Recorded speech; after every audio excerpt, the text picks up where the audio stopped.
This past weekend, Trump supporters descended upon Washington, D.C. to protest what they view as a stolen election. Now, some estimates say about 100,000 people showed up. Some Trump supporters say it was around 200,000. I don't have the actual numbers, but of course, the people who don't like Trump say it was smaller and the people who do say it was bigger, but that's neither here nor there. There were regular Americans showing up in D.C. to lawfully and peacefully protest. They were brutally attacked. Far leftists like Antifa and Black Lives Matter began stalking people, beating them, and even throwing explosives at one restaurant while diners were just trying to eat. It resulted in nearly 24 arrests. And it shows us the political divide in this country has only gotten worse. And I'll tell you, as someone who reads the news every day, trying to figure out what's really going on, it is becoming increasingly difficult as these two different views, there's two different realities, and now they are completely separated. There's not even any overlap anymore. Either Donald Trump had the election stolen from him from a rigged system with Dominion, and there's evidence of voter fraud from affidavits, or Joe Biden, president-elect, and Trump is just being a sore loser. There's no real middle ground for the most part, although some people are trying to say, listen, if there's evidence of voter fraud, and there is, definitive proof, not necessarily, we should absolutely investigate it. Of course, many Trump supporters have gotten mad at me because I'm not adamantly on their side. And of course, the left, well, they've always been mad at me because, I don't know, I voted for Trump or whatever. But at this event, we heard from America's largest militia, the Oath Keepers. The Independent reports, America's largest militia says it will refuse to recognize Biden as president and resist his administration. Anything he signs into law, we won't recognize as legitimate, Oath Keepers founder says. Now, I believe he may actually have been referring to just general Trump supporters and people at the event. But I do think it's significant that this guy is the founder of the largest militia in the country. Many people have been worried about what's going to happen, that no one's going to accept the results of the election. If Trump somehow ends up pulling off a win, then the left is going to absolutely lose their minds. And now we're kind of in this calm before the storm. You see, I think many people on the right, many Trump supporters, are being particularly calm because the race isn't over. I can't imagine Trump supporters going around getting violent and destroying things. However, that doesn't seem to fit the MO of most Trump supporters. According to polling, they're probably just going to be disappointed. But there are many people who feel that we're facing an existential crisis. You've got talk of something called the Great Reset. The World Economic Forum says now is our chance to reset global capitalism. We've heard Justin Trudeau talk about this idea, and we are seeing mass COVID lockdowns brought about by Democratic governors, which is destroying the U.S. economy.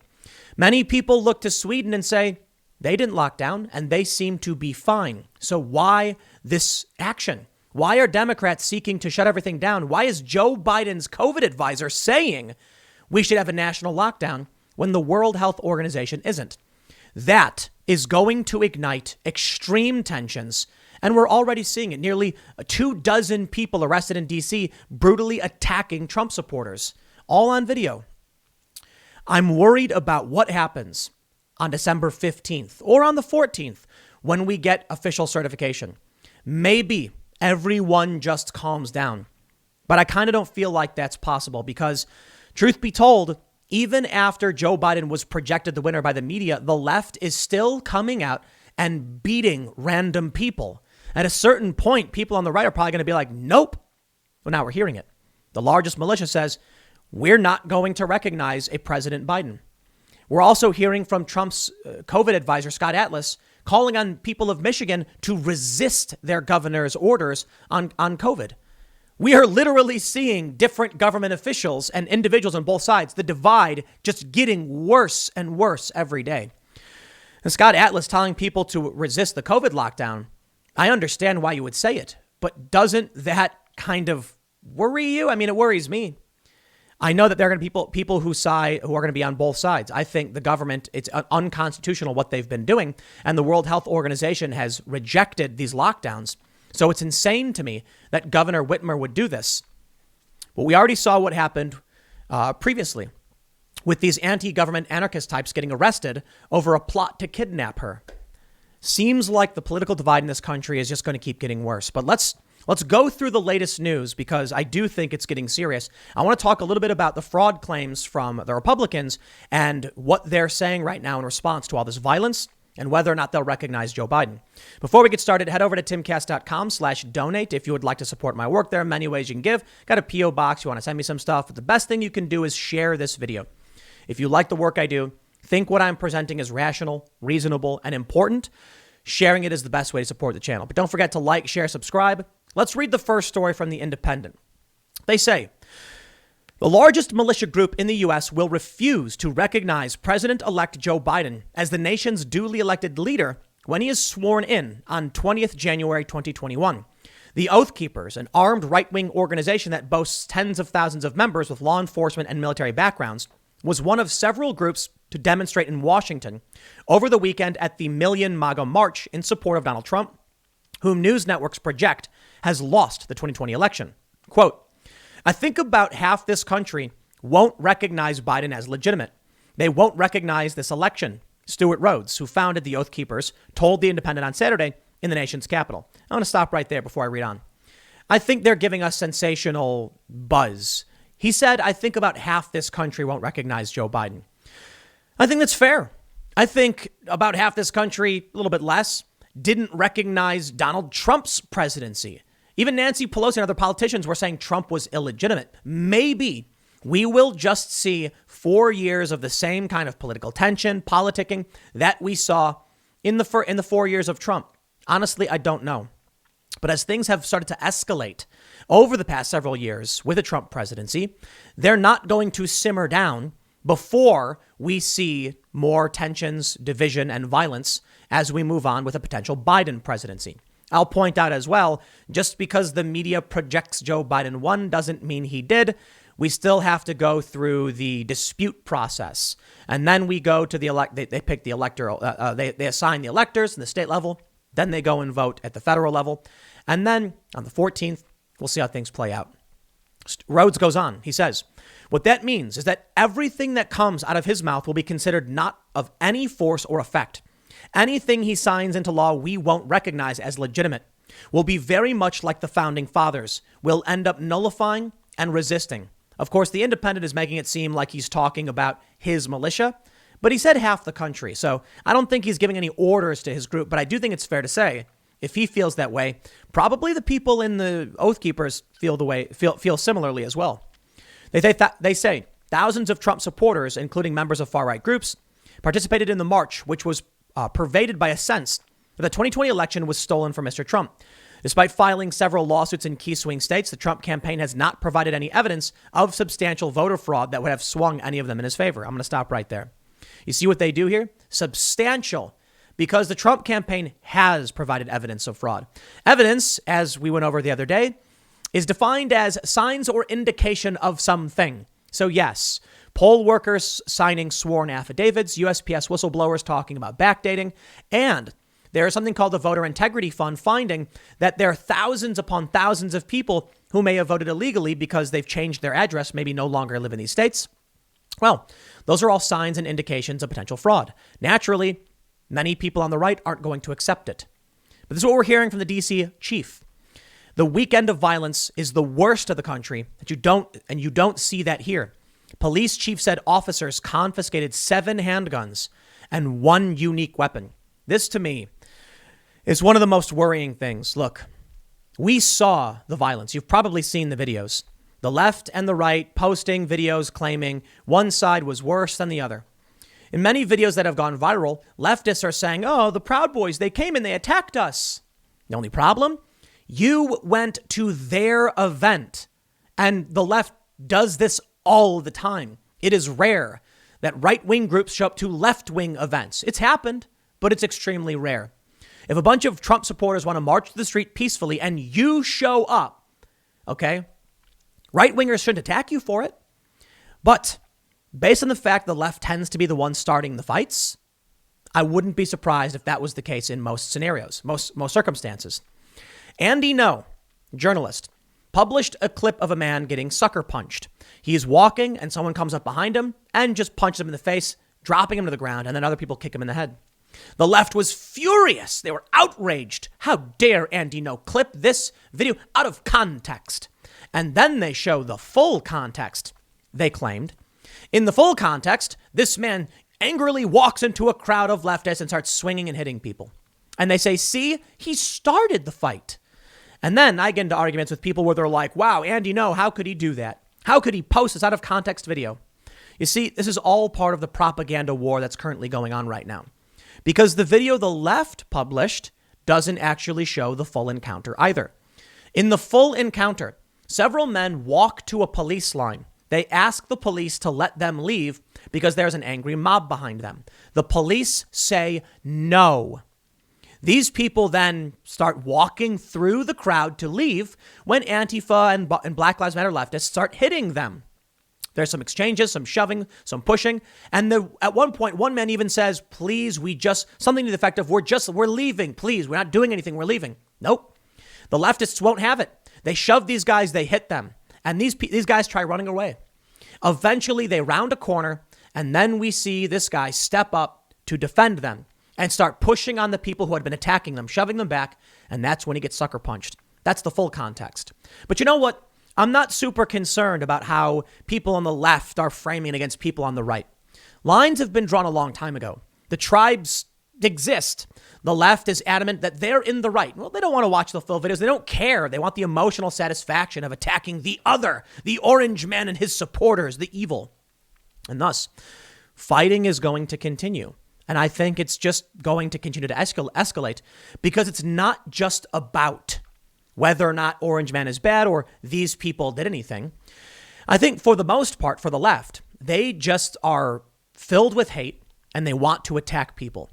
When Trump supporters come out and wave little American flags and say support the police, they're not targeting anyone. They're expressing themselves. When the left shows up, it's always in response to the fact that they're Trump supporters expressing themselves because the left is fueled by hate and anger. And that's why they get violent. And that's why we're less likely to see right-wing groups showing up to left-wing events. But from this, you do end up with groups like the Proud Boys who, yeah, in many instances do want to fight the far left and win. And it's because they're now getting angry. But it's the left that typically comes to the right. As we start to move into the next wave of what is supposed to be a year-long lockdown, that's what Fauci's saying, Q3 of 2021, I can only imagine that you're going to have many people who reject Joe Biden's presidency, who are going to reject when he says we need a national lockdown or a national mask mandate. They're going to reject it outright. Then you're going to get a bunch of leftists who are already really angry, locked up in tiny cubicle apartments in their city, no job, no money, nothing to do, and rioting. And that's the path that I think we're on. Just because Donald Trump lost the election, presumably, I'm saying in the event Trump does not get certified and it is Joe Biden who wins, that's not going to change the sentiment and the anger. In fact, as we've long speculated, it's probably going to make things worse.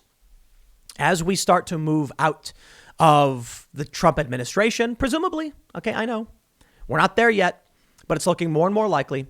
We can see this from CNN. Trump coronavirus advisor Scott Atlas urges Michigan to rise up against new COVID-19 measures. Call it whatever you want, but when you have Democrats saying lockdown, supporting Antifa and Black Lives Matter, beating Trump supporters who are minding their own business, lying in the media and on social media, and Joe Biden won't defend those who got attacked, where do you think we are headed? It's only getting worse. I don't know if the Oath Keepers will have a hand in it at all in any kind of mass civil unrest or resistance, coup, civil war, or whatever it ends up becoming. But the Independent, they certainly want to make that claim. Maybe they're just desperately trying to get those clicks and convince people this is what's really happening. Maybe.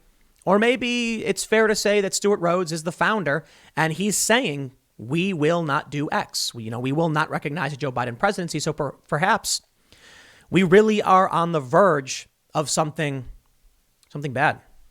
They talk about the Great Reset.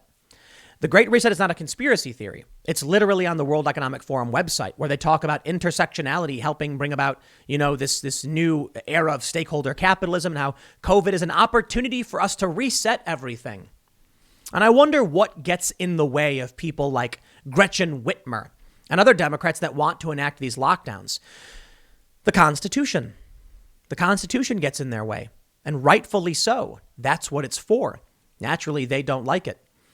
There have already been calls to get rid of it, and I think that's obvious why. It's constraining the power of government, as it's supposed to do.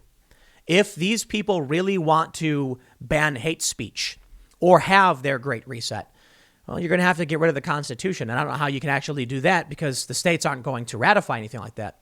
But what happens if there is a civil war? Well, then the Constitution becomes just a piece of paper, unfortunately. There certainly may be some people saying we must keep this. Sure, people like the Oath Keepers. Their oath is to the Constitution. And there are probably many people on the left who are going to say, I don't care. Now, it seems far-fetched to assume that anything like that could really end up happening.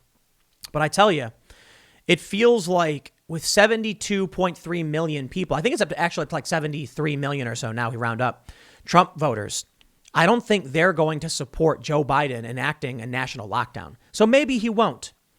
And there's talk that we may not actually have a big lockdown. We'll see. But the street violence isn't subsiding. And I have this story from Mother Jones. They say, the election's troubling message. Even if Trump loses, America's political civil war isn't over. This is from November 4th. Mother Jones is saying there is a civil war going on right now. Oh, but this is political, they say. Mother Jones, if you tell me there is a political civil war, and for years we've been watching people beat each other in the streets, and we just had a man in Portland shoot and kill a Trump supporter, and now people have gotten stabbed. I don't know what you call it. I don't know what you're trying to claim. It sounds like nobody wants to be the one to admit we're here. We're here. Maybe nothing happens. Maybe Joe Biden gets sworn in, right? Raises his hand, puts his right hand on the Bible, becomes president, and then we carry on and we just figure out a way to survive. Or maybe this is the calm before the storm. At least it sounds like, according to Mother Jones, the Civil War isn't over, which means we must be in one. After seeing all that violence in the past weekend and, hearing Scott Atlas say, resist, rise up against Gretchen Whitmer, you've got a government official in the federal government telling people to resist a governor's orders. Maybe the thing that divides the states this time around is the Great Reset. COVID lockdown. Should we lock down or not? The World Health Organization says not to, but the Democratic governors don't seem to care. In which case, maybe there will be a hard divide, which ultimately brings us to some kind of real armed conflict between warring factions. That's why I want to point out this story from Fox News, where the police chief said he confiscated 7 handguns and 1 unique weapon. You're not allowed to have guns in D.C. You can't. It's like a very serious federal crime. These people who are getting arrested are probably going to go away for a long time for doing this. But while all of this is going down, while people are saying they're not going to recognize a Joe Biden presidency, we've got accusations that the voting machines were rigged, that the election was rigged. Take a look at this story from the Washington Examiner. Democratic senators warned of potential vote switching by Dominion prior to the 2020 election. I kid you not. In a letter in December of 2019 to Dominion voting systems, which has been mired in controversy, Democratic Senators Elizabeth Warren, Ron Wyden, and Amy Klobuchar, and Congressman Mark Pocan warned about reports of machines switching votes, undisclosed vulnerabilities, and improbable results that threaten the integrity of our elections. The Democrats, a year ago, just about, believed that they were going to be facing voter fraud, and they sent a letter to Dominion. Today, because Joe Biden is the projected winner, they're saying nothing. You know what that means? It means it doesn't matter. It doesn't matter if you have evidence or not at this point. Republicans trying to convince Democrats they have proof that it happened, it's pointless. And therein lies the hard divide there is no navigating against. Republicans don't need to convince anyone else. There's no middle ground anymore. The Democrats can say over and over again that Joe Biden won, and that matters to the people who only watch mainstream media and aren't really paying attention to politics. Trump supporters might say, well, hey, look, even the Democrats felt this way. Right. Because the Democrats were prepping for some kind of legal battle should they have lost the election. And that's what Joe Biden was told not to concede under any circumstances. Trump isn't either. This was inevitable. No matter what happened, no one is going to give up. And that's the big question, I think. Why is anyone bothering trying to convince anybody that they're right or wrong? Trump supporters want me to come out and definitively state the election was stolen, that Trump is the true winner. The left is saying anybody who says that is living in a delusional reality, and Joe Biden has won. And here's the nightmare scenario that we were warned about. Both presidents declaring victory. Donald Trump is declaring victory. His supporters are putting up evidence of voter fraud. There was real evidence. Is it systemic evidence that proves Trump won or that Biden cheated? Not yet. I should say no, but they're saying they have some evidence, but there is evidence. There are irregularities. There are weird mathematical anomalies. And it doesn't matter whether you think it's right or I think it's right. What matters is Trump's base says it is, and they believe it. And you can't take that away from them. You won't change their minds. The left is the same way. I can actually show evidence of voter fraud, signs or indications that voter fraud occurred, and they'll reject it and say no evidence, or they'll add qualifying words like substantial fraud. That way, they discredit any actual conversation about this. In the end, it's rigged, Trump says. Denver-based Dominion voting systems ruined the election. Do you know what would have happened if Donald Trump won? The left probably would have accused Trump of rigging with Dominion because they were already sending these letters out beforehand. The point is, it doesn't matter. The lawsuits, in my opinion, don't matter. Trump may win, but if he does, the only thing that matters right now is, will the Supreme Court intervene? I don't know. And in fact, we have a breaking story. Supreme Court declines to take up Pennsylvania absentee ballot case. Republicans have asked the High Court to block all absentee ballots that arrived in Pennsylvania after Election Day. It doesn't matter, because if the Supreme Court does intervene and Donald Trump is then chosen to be the president, the left will just explode. And I think that if Trump doesn't find his way through this and it ends up with Joe Biden being the one who gets inaugurated, then the right is going to explode, albeit in very different ways. It won't be the same, right? The right isn't going to go around and pull a Black Lives Matter or Antifa, smashing windows and destroying storefronts. But you may see armed militia groups occupying neighborhoods saying, we reject the governor, we reject the president. I don't know what to expect. I can only tell you this.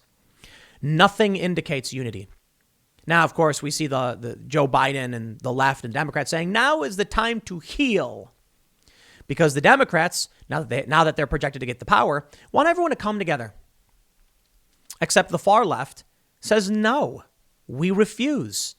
And the Trump supporters say the same thing. Why would we unite with you after 4 years of being insulted, lied about, and smeared with every slur in the book? And then Antifa came and beat us up. So they won't back down. So what ends up happening? An actual resistance, like armed insurgency? I mean, the far left doesn't like Biden either. All that's happened with a Biden presidency is you now have the angry leftist faction who hates the angry right-wing factions. Both groups focused on each other. And Joe Biden is not going to do anything and is passively uninvolved, to say the least. I mean, the dude barely campaigned. And that's what makes me wonder about what's going to happen next. Could there be an actual civil war, like a hot civil war between factions? You've got the Oath Keepers, which according to Wikipedia have, I believe they say 35,000 members. Or I think they say this. The organization claims a membership of 35,000 as of 2016. Are these people going to form their own patrols? Their oath is to the Constitution. If Joe Biden institutes national lockdowns in violation of the Constitution, what will the Oath Keepers do? I don't know. The Oath Keepers have certainly been, smeared pretty heavily by groups like the SPLC. And as far as I know, they're kind of a libertarian. Wikipedia says far-right anti-government militia organization. Sure, whatever. I'm not too concerned about what they are, let alone as opposed to that they exist. And I'm not saying that to smear or insult them. I'm saying There's a group of people that will likely reject these rulings, that will likely reject a Joe Biden presidency, and the far left will continue to be violent. The police have already shown us that they're not going to defend Trump supporters. And if Joe Biden ends up becoming president, the police will absolutely be enforcing these unconstitutional lockdowns, in which case people like the Oath Keepers are going to say, you're breaking the supreme law of this land. Why won't anyone do anything about it? I mean, in the legal sense, in the bureaucracy, in the administrations, they can't do the things they're doing. Several states have already lost rulings on these lockdowns. The Constitution forbids it, but they just don't care. The cops will enforce it if told, and they are. And that's why in D.C., many of these Trump supporters got attacked, because the police would not protect them or let them through safely. They told them to go through the crowd, go get beaten by Antifa, and they did. I'm still surprised so many Trump supporters keep defending the police, because the police are just doing what they're told by the politicians. And in many of these cities, the politicians are Democrats. So I don't know where we go. But I don't see anything that's going to bring us together. In fact, quite the opposite. I think we're sitting on the powder keg and the fuse is about to go. So that, combined with the new COVID lockdowns and the huge lines of people desperate for food, and we are on the verge of something crazy. Because I'll tell you this, if we end up seeing riots on the scale of the George Floyd riots back in June, but this time you've got armed right-wing groups patrolling, that's the powder keg, man. I'll leave it there. Next segment's coming up at 6 p.m. over at youtube.com/TimCastNews. It is a different channel. Thanks for hanging out, and I will see you all then.